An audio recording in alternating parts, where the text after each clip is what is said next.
చాలా ఇబ్బంది పడుతుంటాం. మా కష్టం ఎవరు. హాయ్, హలో, నమస్తే. నేనండి మీ ఊరబ్బాయినే. ఈరోజు అయితే చూసారా, ఇక్కడ రైతన్నలు కష్టపడుతున్నారు.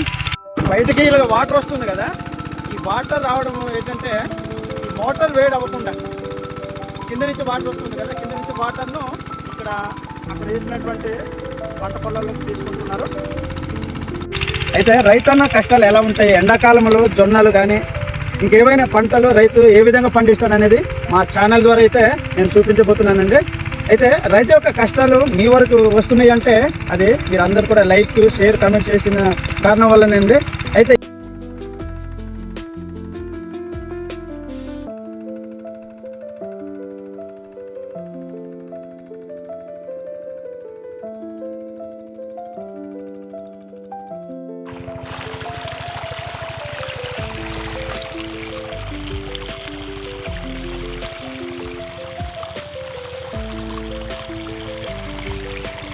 ఈరోజు ప్రతి ఒక్క రైతు గురించి మీకు క్లుప్తంగా రోజు మీకు చెప్పాలని అంటే మీరు కొత్తగా ఎవరైనా అయితే నా ఛానల్ని చూస్తున్నారు వాళ్ళైతే ఒక లైక్ ఇవ్వండి, సబ్స్క్రైబ్ చేసుకోండి గైస్. ఎందుకంటే మా గ్రామాల్లో అంటే మా ఛానల్ ఊరబ్బాయి అనే ఛానల్ అండి. మా ఛానల్లో వస్తున్న ప్రతి ఒక్క వీడియో కూడా ఏ మాత్రం కూడా రైతుకి తక్కువ కాకుండా ప్రతి ఒక్క కష్టాన్ని కూడా రైతు ఎలా పండిస్తాడు, ఎలా జీవిస్తాడు, ఎలా తింటాడు అనేది నా ఛానల్ ద్వారా అయితే క్లియర్గా క్లుప్తంగా నేను తెలియపరుస్తానండి. ఈరోజు అయితే ఇప్పుడున్నటువంటి రైతన్న ఏ విధంగా అయితే కష్టపడుతున్నాడో ఆ కష్టాన్ని మీకు తెలియపరచాలని వీడియో అయితే చేస్తున్నాను. మీకు నచ్చితే ఒక లైక్ ఇవ్వండి గైస్, ఇంకా నచ్చితే కామెంట్ చేయండి, ఇంకా నచ్చింది అనుకో 10 మందికి షేర్ చేయండి గైస్.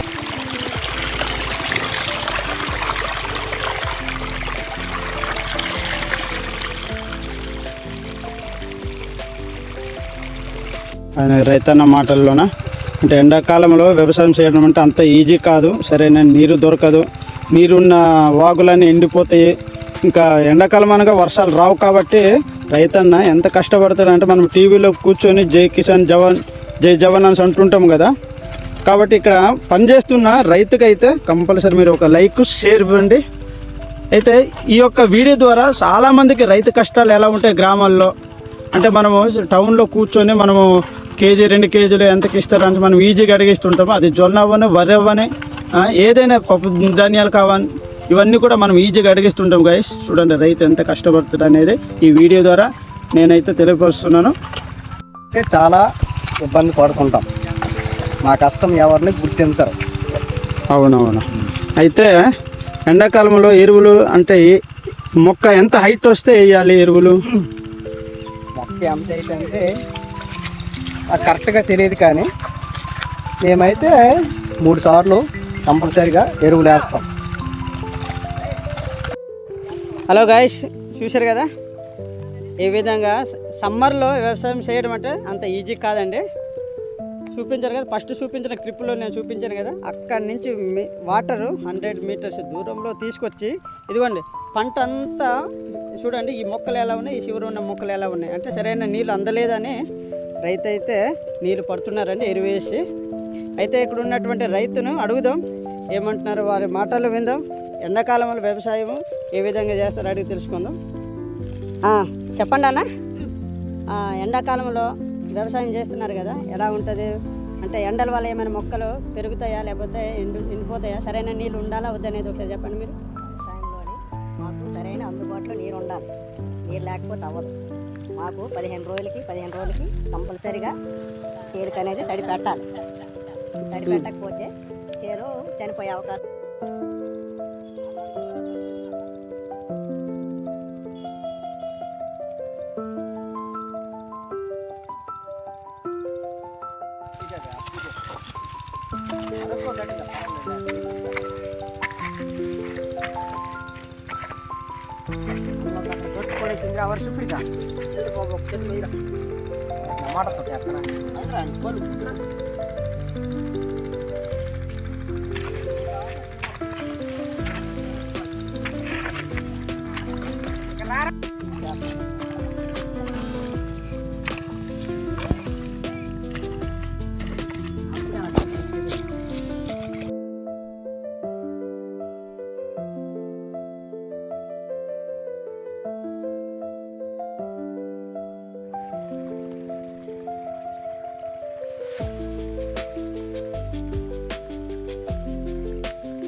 చూడండి గైస్, కింద ఉన్న వాటర్ అయితే పంట పొలాల్లోకి తీసుకుంటున్నారు.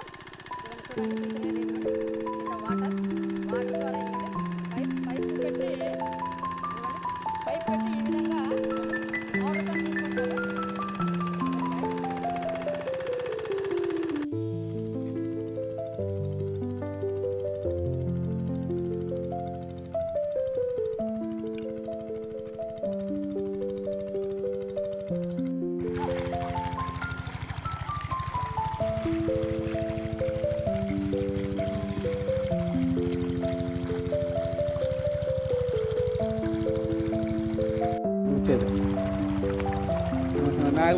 చెప్తా పట్టు.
చూడరా